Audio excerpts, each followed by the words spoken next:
Christmas Carol by Charles Dickens. Stave Two, the first of the three spirits.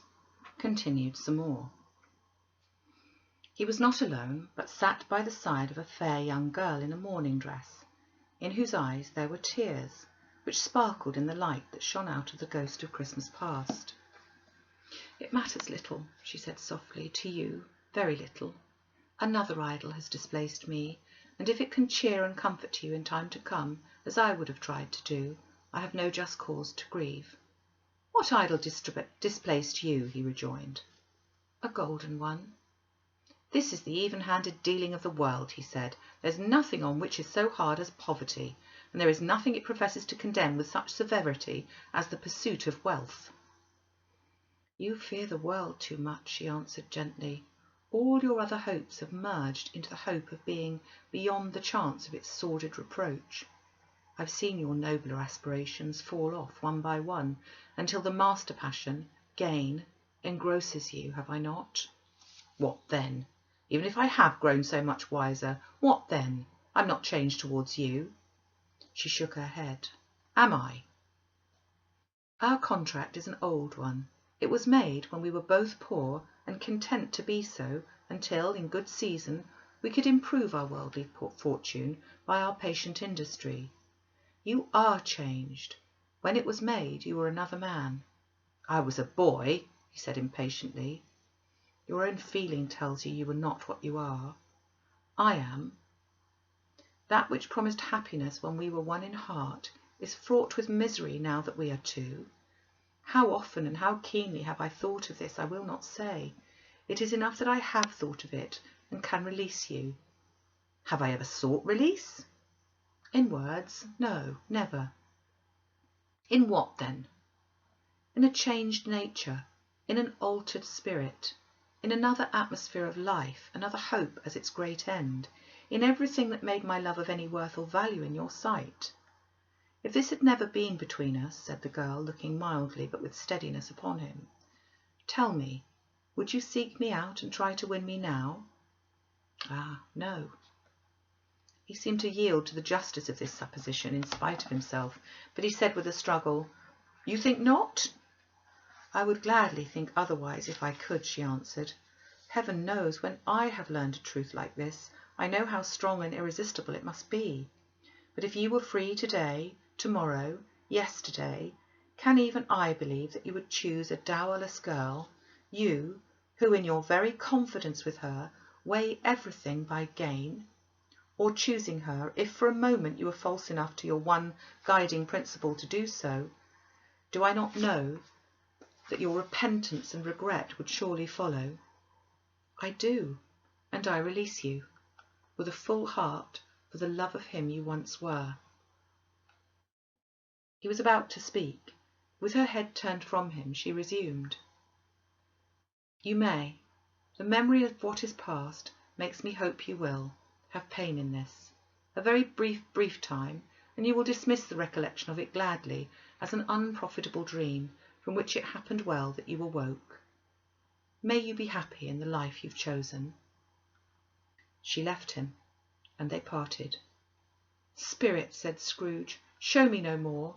Conduct me home. Why do you delight to torture me?" "One shadow more," exclaimed the ghost. "No more," cried Scrooge, "no more. I don't wish to see it. Show me no more." But the relentless ghost pinioned him in both his arms and forced him to observe what happened next. They were in another scene and place, a room not very large or handsome, but full of comfort. Near to the winter fire sat a beautiful young girl, so like the last that Scrooge believed it was the same, until he saw her, now a comely matron, sitting opposite her daughter.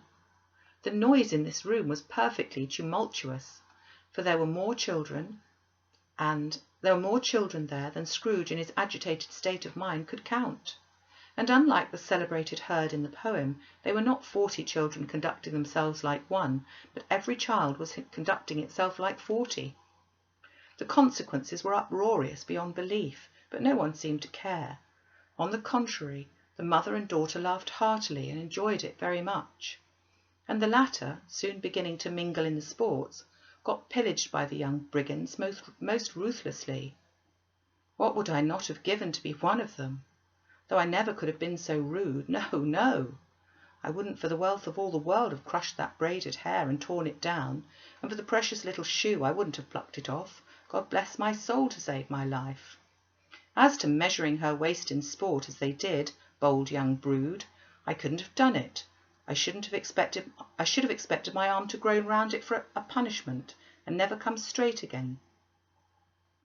And yet I should have dearly liked, I own, to have touched her lips, to have questioned her that she might have opened them, to have looked upon the lashes of her downcast eyes, and never raised a blush, to have let loose waves of hair, an inch of which would be a keepsake beyond price. In short, I should have liked, I confess, to have the lightest licence of a child, and yet been man enough to know its value. But now a knocking at the door was heard, and such a rush immediately ensued that she, with laughing face and plundered dress, was borne towards it, the centre of a flushed and boisterous group, just in time to greet the father, who came home attended by a man laden with Christmas toys and presents. Then the shouting and the struggling and the onslaught that was made on the defenceless porter, the sealing him with chairs for ladders to dive into his pockets, despoil him of brown paper parcels, hold on tight by his cravat, hung him round the neck, pommel his back and kick his legs in irrepressible affection. The shouts of wonder and delight with the development of every package was received. The terrible announcement that the baby had been taken in the act of putting a doll's frying pan in its mouth, and was more than suspected of having swallowed a fictitious turkey glued on a wooden platter. The immense relief of finding this a false alarm, the joy and gratitude and ecstasy, they are all indescribable alike.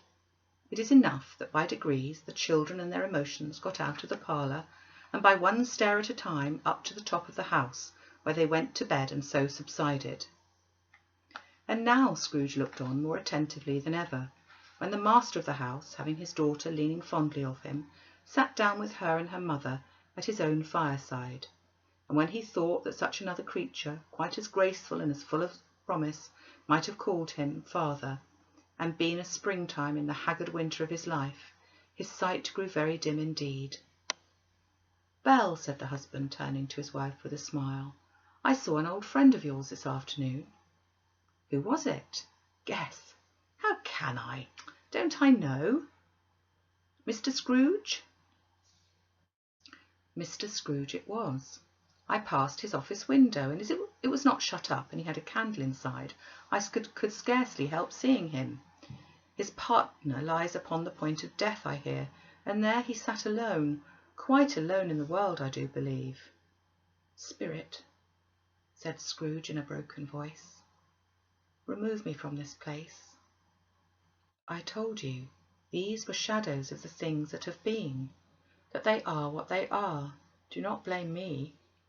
"Remove me," Scrooge exclaimed. "I cannot bear it." He turned upon the ghost, and seeing that it looked upon him with a face in which in some strange way there were fragments of all the faces it had shown him, wrestled with it. "Leave me, take me back, haunt me no longer." In the struggle, if that can be called a struggle in which the ghost, with no visible resistance on its own part, was undisturbed by any effort of its adversary, Scrooge observed that its light was burning high and bright, and dimly connecting that with its influence over him, he seized the extinguisher cap, and by a sudden action pressed it down upon its head. The spirit drooped beneath it, so that the extinguisher covered its whole form.